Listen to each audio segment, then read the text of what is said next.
Hello, here we go again. We're going to try and demonstrate this. Hope it works.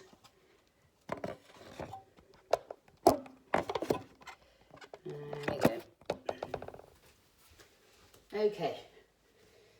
Now, this is something that we would normally run through with people after they've had Bowen work to release the soft tissue tensions. Okay, so what's really important with this exercise is to make sure that when you do it, if you were to now go and do it in your home, that you're not doing it in a tight situation. And what I mean by that is, if you are currently in a very tight situation and you are in any pain, or if doing this causes even a twinge, stop at that point. Now, that doesn't mean you don't do the exercise, but don't go to the extreme that I'm going to show you, okay?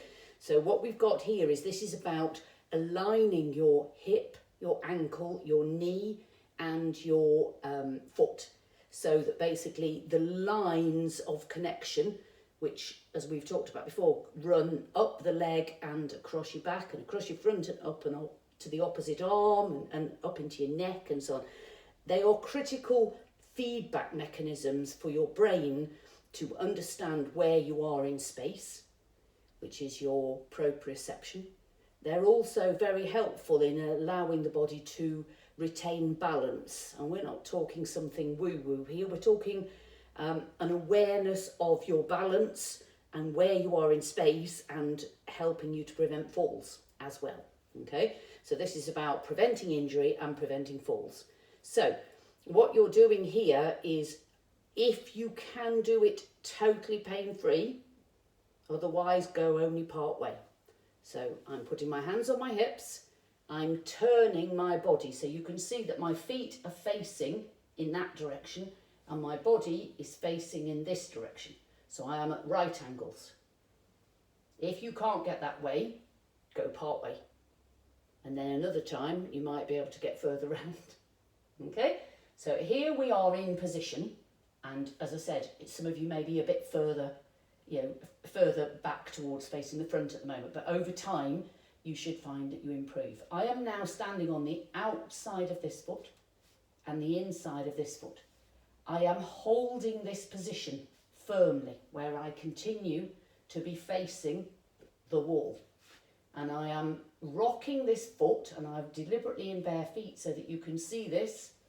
I am rocking my foot onto the inside, the outside, the inside, the outside, and the inside. I didn't move anything except my foot, which meant there was some movement you would have seen at my leg. I'm now on the inside of this foot, and I'm going on the outside, the inside, the outside, the inside, the outside, the inside. Notice I'd started to untwist, so I've retwisted myself. And when we've done that, oh hey, we do the opposite side. So I'm now turning the opposite side, and I'm going the inside. I was already on my right foot, the outside, the inside, the outside, the inside, the outside, the inside, the outside and the inside. And on this left foot I'm on the outside, so I go onto the inside, the outside, the inside, the outside, the inside, the outside. Now, you might find that one of the feet isn't very good to start with, or you might find neither of them is easy to start with, but the more you can get that proprioception and the awareness of the contact with the floor, and helping your quads, your hams, your adductors, your IT band and tens fasciolata and so on, your calves, and the muscles tibialis anterior and so on and so forth, all the way down into your feet. The more you can get that feedback going, and the more you can get that flexion, the more your brain knows you want that flexion, and therefore it'll help you even on its own avoid injury.